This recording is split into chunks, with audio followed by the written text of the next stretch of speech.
Direction le sud de l'Angleterre maintenant, et vous allez découvrir une école unique au monde, dont les valeurs et l'uniforme n'ont pas bougé depuis 5 siècles. Une discipline stricte et un tarif annuel de plusieurs dizaines de milliers d'euros seulement. La majorité des parents ne payent pas. C'est le grand format de ce dimanche, signé Loïc Delamornay, Thomas Donzel.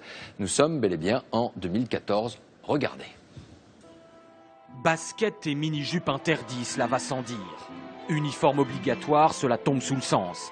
Mais ici, c'est la chaussette jambière jaune qui est de rigueur et le manteau long porté été comme hiver, et il en est ainsi immuablement depuis 1552.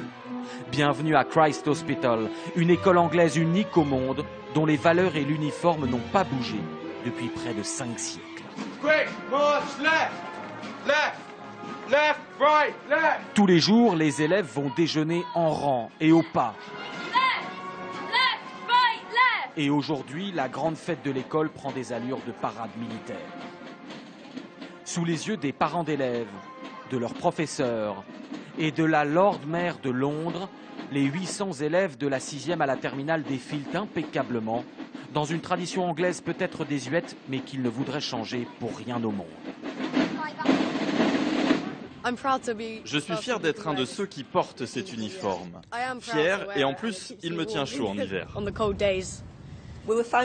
Nous avons été fondés par le roi Édouard VI et nous portons toujours l'uniforme de l'époque Tudor. Nous avons lancé une consultation auprès des élèves il y a quelques années pour savoir s'ils voulaient changer ou abolir cet uniforme. Et ils ont répondu surtout pas. L'école a le privilège d'avoir sa propre gare. Dans ces bâtiments mystérieux, les dédales de passage ont leur lot d'histoires de fantômes et la bibliothèque semble abriter de vieux grimoires.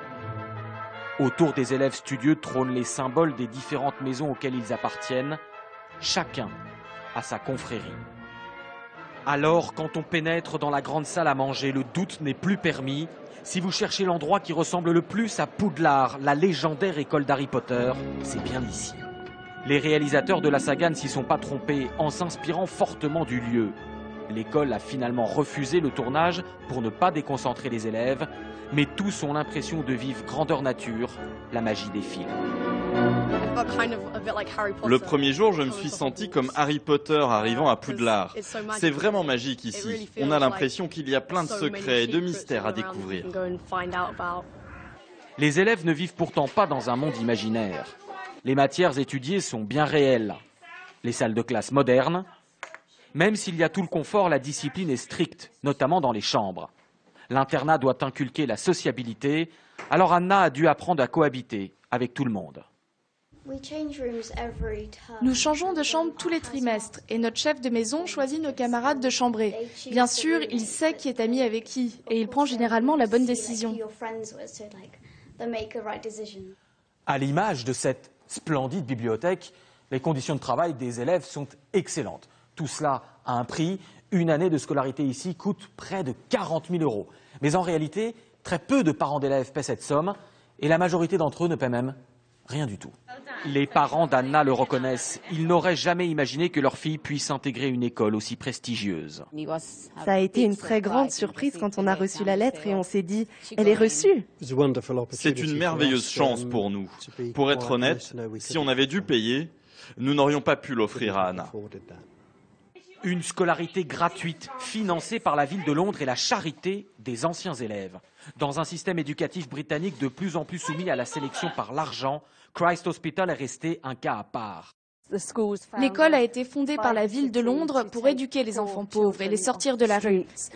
Et des siècles plus tard, nous restons fidèles à cet engagement et à cette mission. C'est ce qui explique que, contrairement aux autres écoles d'élite anglaises, très peu d'anciens élèves envoient leurs propres enfants à Christ Hospital.